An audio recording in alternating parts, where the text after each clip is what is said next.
Hey guys, this is Jay with another news flash.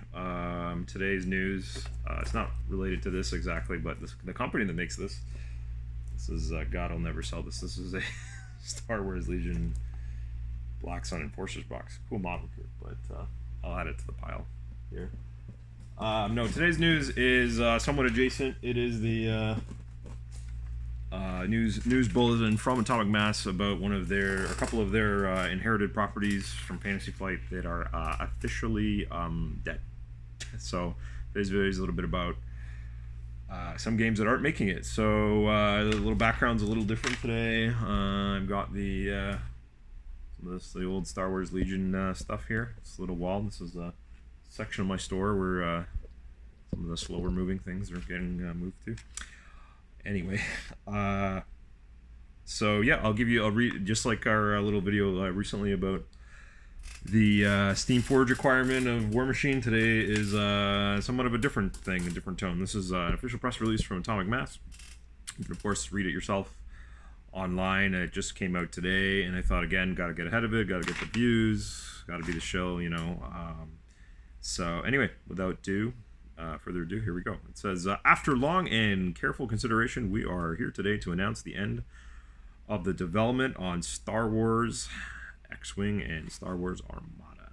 So yeah, those are two games that had, well, Xwing more than Armada had really had a very nice time about, you know, I don't know, when it came out over 10 years ago, 14, 13 years ago. It was super cool. It was like a miniature game that you didn't have to build or paint, but you collected it, kind of like a card game / miniature game, and you got to play this like really fun dogfighting game that had really awesome rules. It's like 4 pages of rules, and yeah, really cool. It kind of was the first Star Wars IP kind of, well, I'm sure there were other ones, but the one that really took off, and it was made by Fantasy Flight Games, who now is owned by Atomic Mass, which is owned by Asmodee, which is like a huge company. And so this game had its first ed. It was doing really well. Every store carried it. Lots of tournaments.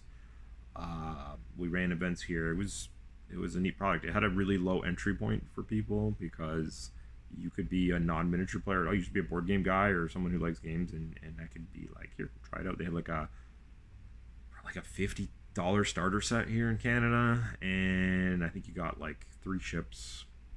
You got like an Xwing and a couple TIE fighters, and it was cool because you bought ships and they had like pilot cards, and you could spend points on pilot skill level upgrades, and yeah, it had a really well organized competitive scene. People would play it, you know, a ton, and like create all kinds of strategies and builds.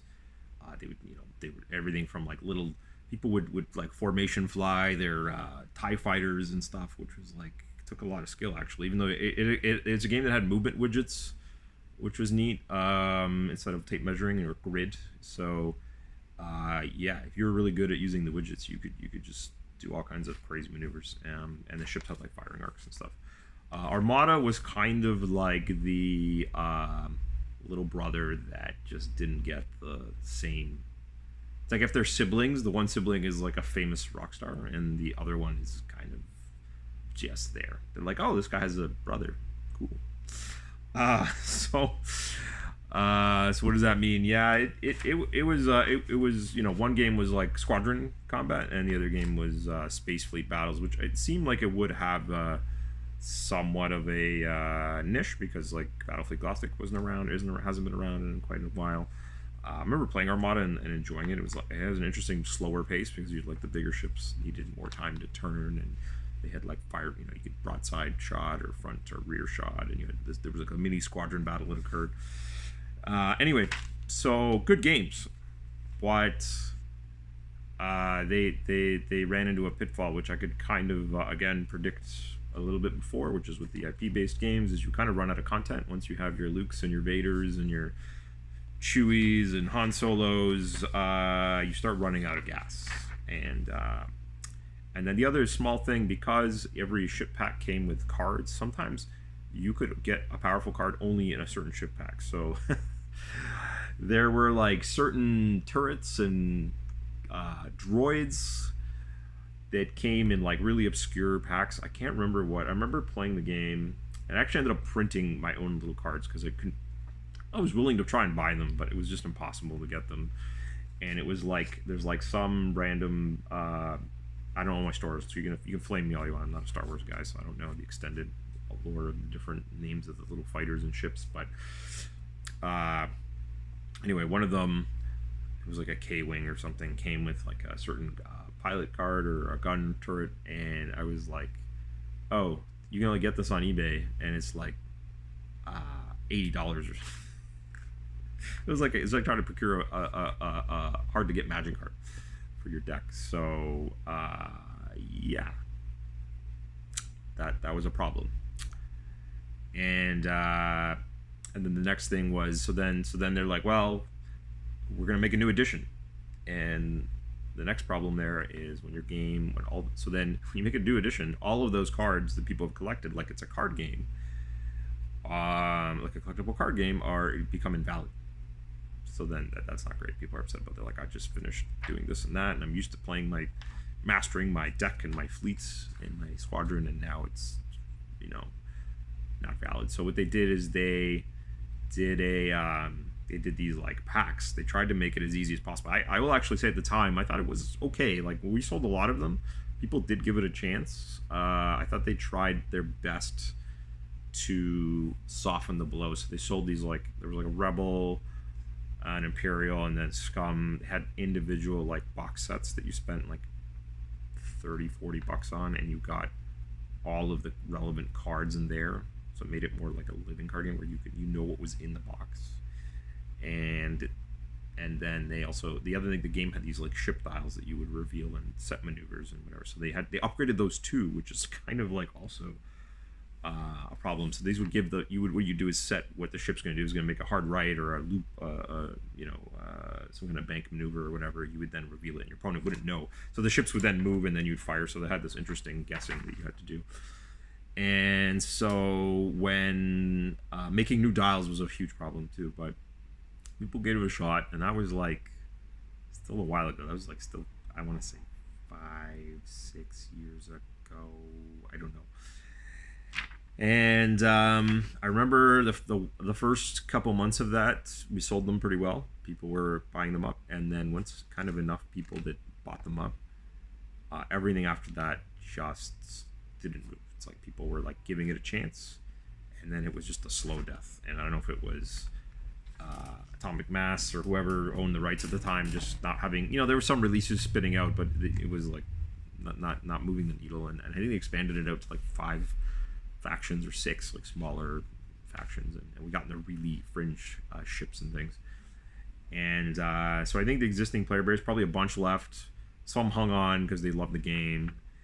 Not a lot of new people joined, and slowly but surely it just kind of faded down. And eventually we liquidated it. We just like, forget it. And then Armada was the same thing, but just on an even smaller scale. So instead of me having a wall of it, I would have like a few shelves of it, and same thing. And they actually tried they tried a reboot with some new ships, and I think we moved the last of the dredges off,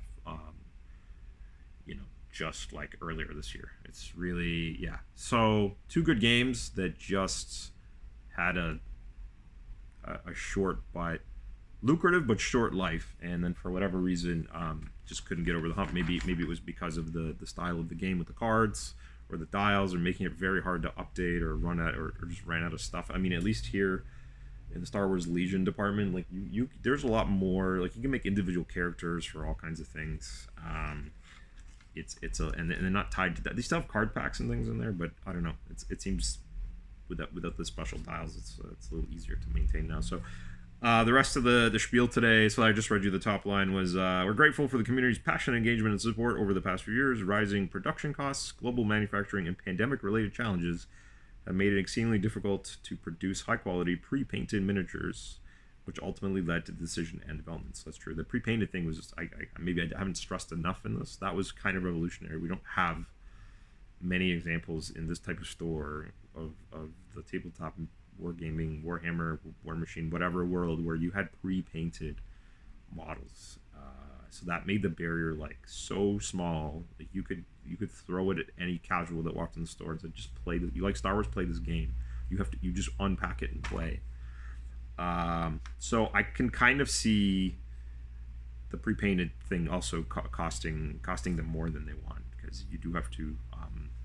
They're small and detailed enough. Like I painted I actually took mine out of the pack and pre-primed them and painted my own colors, and it took some time because like yeah they're small and they're detailed and you can use null and oil and whatever, but like you're still spending a couple hours and yeah they probably they're just little soft plasticky injection thing, they probably, or whatever, pressed plastic, they just pop them in them out.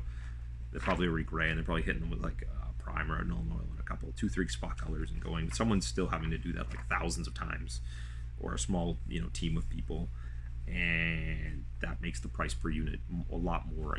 If you could had the advanced whatever tech you can, where you don't have to have someone painting them, then you can make them dirt cheap. They were already relatively cheap. I remember they were usually around the $20 mark. I think when it released it was like 12 to 15 a ship, which was like bonkers cheap, and then it averaged out at 20. But then like there were some stores that like were trying to sell it at volume, and that's the other thing, the company never enforced, maybe it was a fantasy flight problem, they never enforced a minimum advertised price really, or they didn't, and then they had to, and when they didn't, ships were going for as cheap as like the cost on a ship for us was like $11 or $9 Canadian, and then there were stores around trying to sell it for like 12 or 13, and you're like, what the hell are you doing? They're just moving them for nothing, like they're expiring tomatoes or something. Like this thing is gonna or expiring fruit, like expiring strawberries. Amazing. Yeah. So yeah, I could see the cost of labor becoming a massive issue. And then if it's just not selling well, then it's like, what are we doing? I'll finish it off. Although development is ending, we're not stepping away from these games entirely. Atomic Mass will continue to support tournaments, organized play, blah blah blah. So and they're still going to have a open world championship 2025. So those are easy because they've already, let's just make some trophies, have a guy run an event. So if you already glanced from my triggering thumbnail for this video, it's a shopping list of games, and some of them are crossed out. So that's supposed to refer to like games that are officially dead or dying, and then it's kind of like, you probably saw how other Star Wars properties. So Chris and I are kind of the mind that this could be a similar fate to this is my next pick.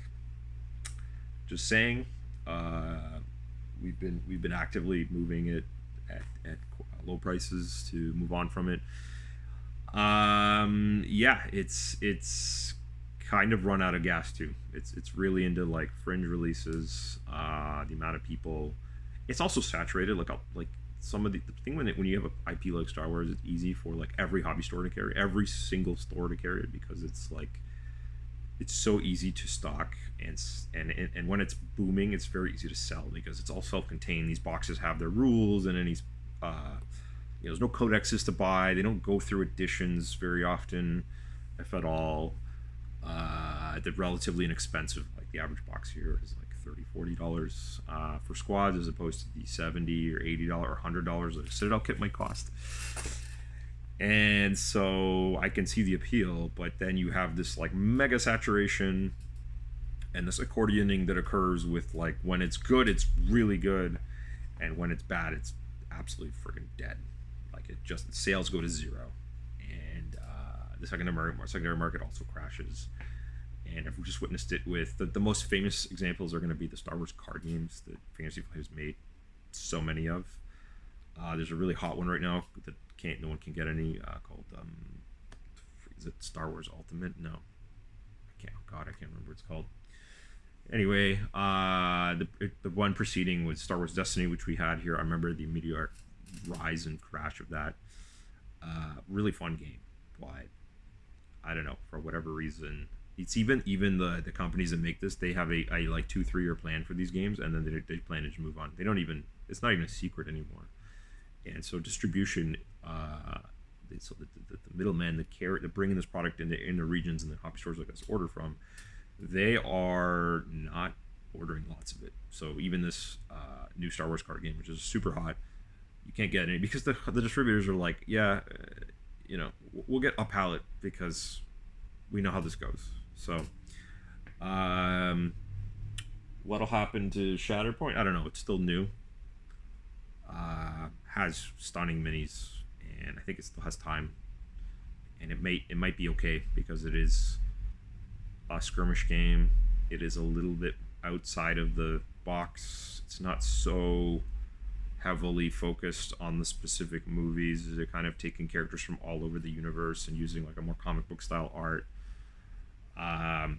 So maybe that will stick around because again, you don't need as many. It might have a little niche carved out, but I always fear now. The IP thing is just terrifying now with that. And then I had a couple other funny ones in there, say what you will about those. But anyway, that's just today's. We'll see what your opinion is on that. Are you an Xwing player? Have you lost interest a while ago? Are you still playing a lot? Are you sad by this news? Or are you just not surprised? I'm just giving you the news. I can tell you, I'll give you a little spiel about what the history of it is in a store like ours. You'll find it's probably a common story in a bunch of LGSs. I'm sure there's some LGSs that still run weekly events and it's great and they're going to be extra sad about this, but obviously things like Adepticon and the big cons have world champs and big tournaments, but as we drive home over and over again, the tournament scene just has no bearing on well, not no, but very small percentage of the reality of what is actually going on with a product on shelves in a store, because often that is like the last thing to fall. It's like the product will just be slowly dying or getting liquidated or moving off shelves, and then the competitive thing happens. Like it's like a knock-on effect. Because people still have their collections, they're still playing.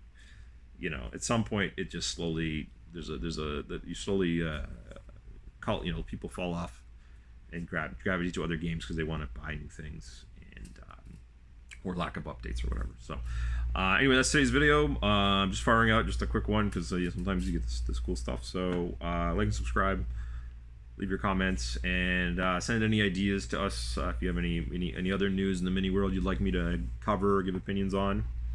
And yeah, happy wargaming. All right, see you.